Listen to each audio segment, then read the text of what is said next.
for our next weekly form preview, we're going to look at a few things. We're going to start off with top shelf. Top shelf is pretty much a squat and a rotational press. You're going to start with what we call a kitchen sink. Plate just like this in front of your body, holding it so the numbers are facing down. And you're going to do a squat nice and deep. Okay, so you should get all the way down so that the plate's touching the ground, but you're also not bending over like an RDL or just at your back. Squat down. You're going to come up, turn your back foot, so from this angle, you're going to turn your back foot to line up your shoulders, hips and knees, and square to the opposite wall. And you're going to push up and over, come right back down. You're going to go to the same side, just like this. You'll do 8 of those, and then you'll switch, after you Tarzan down to the other end, you'll switch sides that you're doing the press. Just like cyclone, it's really important that anytime you're torquing with weight, that you're turning your back to be nice and square. That all comes from the back foot. Make sure the back foot's the one that's turning, and turn your hip all the way. So just like cyclone, if you're doing this and your foot's not moving, you're not going to get enough a proper position on your twist. That's not very safe for your back if you're doing that, and it's going to be harder to control the weight because you have less stability. So the key points to that is make sure you get low enough, come up, and transition. Really try to be powerful in that transition. It's just, for me, I think of it as like swinging a baseball bat or hockey or golf. Anything rotational, you generate that power from your hips. So your lower body, powerful, down, just like that. Okay, that's top shelf, and we'll move on to the next one. Pablo is a passing Diablo. That's why I called it Pablo for short. What you're doing is passing it from one hand to the other. It's a single arm Diablo, and going backwards while transitioning the plate from hand to hand. What you'll want to do is have one hand on the whole of the plate, the other hand's going to be on the turf, and start with it nice and lined up with like your heel of your foot. You push back, pull back all the way, don't release the plate until you get set to the other inside of your foot and right by the heel, and then switch hands and push off. Okay, just like this.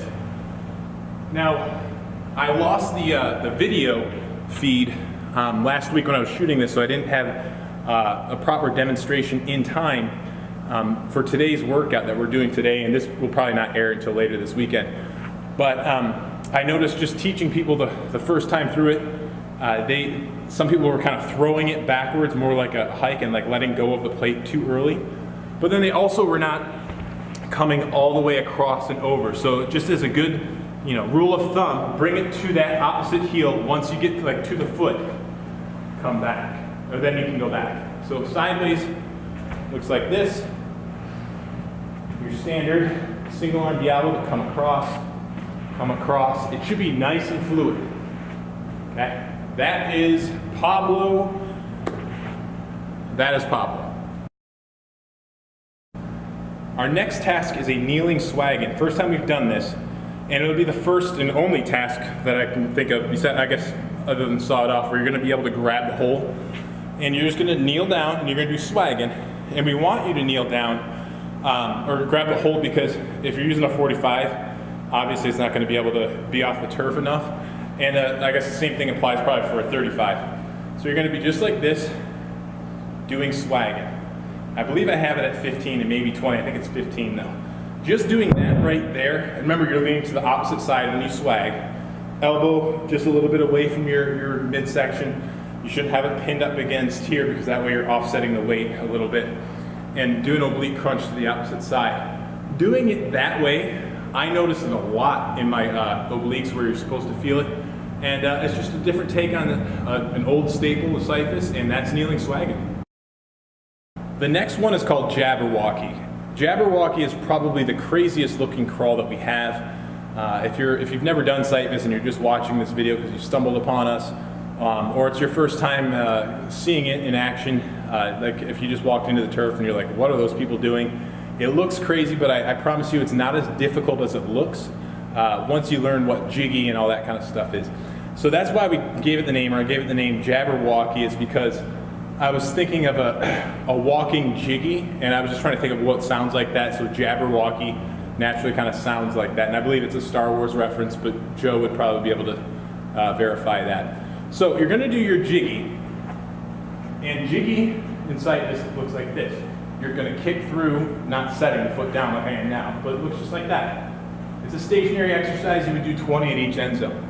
This one, you're just gonna do a bear crawl with it. So when I teach it, I teach people to do jiggy first, just at the end zone, and then when they feel comfortable, try to get the upper body moving. Okay, it looks like this, and then you start going. Start moving just like that. Okay. What's important on that is to not overthink it. If people are trying to figure out, okay, what time should my hand get down, which foot's going, how far is my foot getting up, like the more you think about it, it's gonna throw you off. So you just gotta kind of feel the jiggy, and then let your upper body just naturally go ahead forward. A couple things I notice when I do it, I almost notice that I'm pretty much doing an enforcer type movement with my feet, which enforcer is a skate hop plate push. So if I'm going, let me go like away from you guys, but notice my planting foot. So if I'm going this way, it's my planting foot here, and then like that.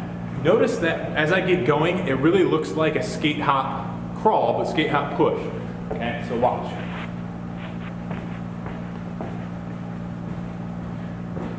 Okay, if you can think about that, not think about it, but if you notice it and realize that that's kind of the movement, I think that'll help people stabilize and balance themselves on that one side, allowing them to do the crawl and to also kick up. And now that's something else that I really want to highlight is the better you do a stationary jiggy, so you really come up and you really focus on form as far up as you can, flexibility, getting your core engaged, the better you're going to be able to do something like Jabberwocky, because kicking up allows you to do two things.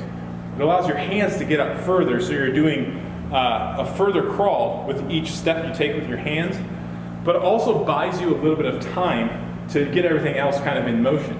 So really focus on getting further up, up, up. Okay, now not everyone's going to have that flexibility, but you'll get it.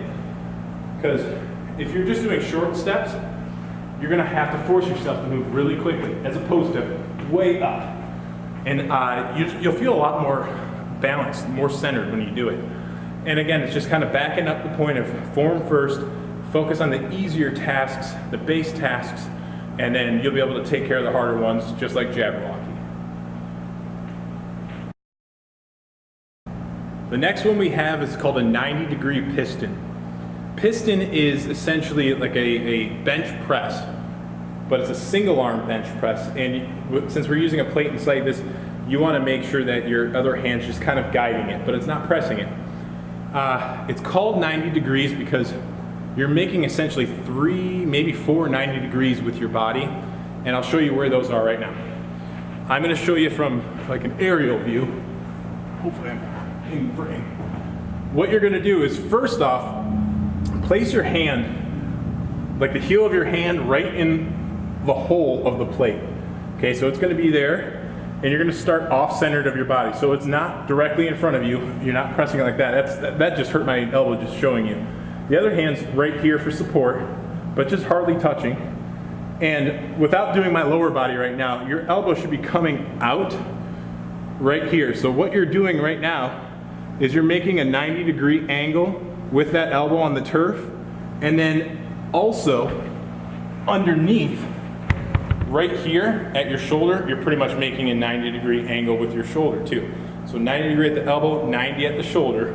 Now we're also going to make 90 degrees with our hips and our knees. So from the side, looks like this. Like that, knees 90 degrees, hips 90 degrees, and then you're coming out to the side. So when you come out to the side, you're putting an extra 25, 35, 45 pounds on one side of your body. So it's going to naturally throw off all that weight in your midsection, and it's a huge core exercise. Many people will say, well, how come we don't do enough core exercises inside this? We do a lot of core stuff, We just don't do specific abdominal crunches or anything like that. This right here is gonna take care of that for you, okay? I'm gonna show you just like this, off to the side and up. Right now I can feel my right hip. So my right hip flexor is really tense. It was almost kind of cramping up there, not being warmed up, showing you. But it's trying to keep myself stable. So you really want to do, keep your hips flat to the turf. You don't want it to come up and start twisting over. And also try not to cross your feet on this because you're just going to be giving yourself a little bit of an advantage. Really stay with the difficulty of the task and try to stabilize yourself just by using your core. Flex your abdominal muscles and bring your navel down to the turf. And really exaggerate kind of coming out to the side. If you have your elbow in, or if you have the plate like just in front of your shoulder, you're not going to feel the core effect of a 90-degree piston. And with that, see how you do and engage your core. The next task is going to be called offering. We have 3 tasks that are essentially just like static carries. We have our original bully, which you're holding the plate out like this. We have something called zombie, where your hands are on top, like at 10 and 2. And this one's going to be underneath. So it's going to be, your hands are going to be pretty much at like the 7 o'clock and the 5 o'clock, maybe a little bit wider than that, so like 8 and 4. Pretty much actually, if you're using the plate, if you put one hand right here and the other hand right there, you're going to be doing offering correctly. And you're just going to be walking with it. And it looks simple enough, but if you've never done cyclist training and you're trying this out, it is very difficult, especially when you're walking 60 feet there and back. You're going to assume that grip and the bully position and just walk with it. Like I said, it looks simple enough, just like this. Now notice what we don't want to do is lean back. You don't want to lean back like this.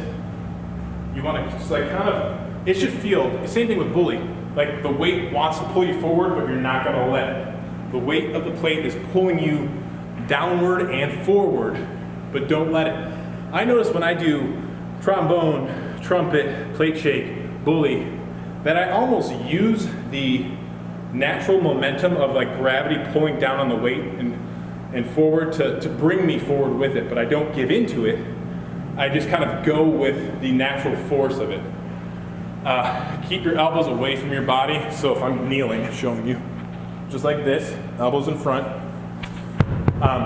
right here, and keep that plate completely vertical. All right, you don't want it to be tilting back. If you tilt it back, it makes it a lot easier. And we called it offering because it just kind of looks like you're offering something up to the gods or something. So that's offering, and it's a really killer exercise. All right, last task for this week is called Sliger.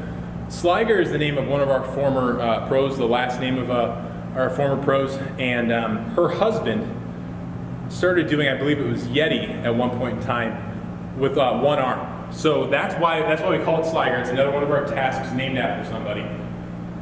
But what you're going to do is have one hand on the turf, come over, but not a complete rotation like a Yeti, and then over. So it almost looks like an ape or like an orangutan or something like that. Kind of, I think, like coming down like a hill, going after something. So from the side, it looks like this.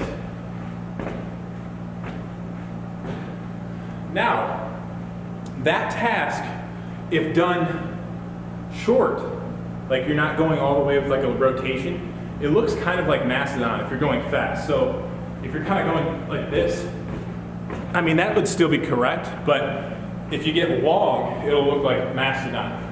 So it's here, here, here. One big like cautionary thing I would say is always make sure you're going opposite of your hands. Every now and then, you'll see someone trying it out for the first time, and they'll kind of like go in to the wrong side. If you run into your elbow, that's bad news. You get hyperextended and whatnot. It's another task that I think going knuckles down has its advantages, but it's a good crawl. Not one we do very frequently, but it's definitely something that I think we throw in the mix every now and then, so it's good to highlight it here just because it's so infrequently used, but that's Sliger.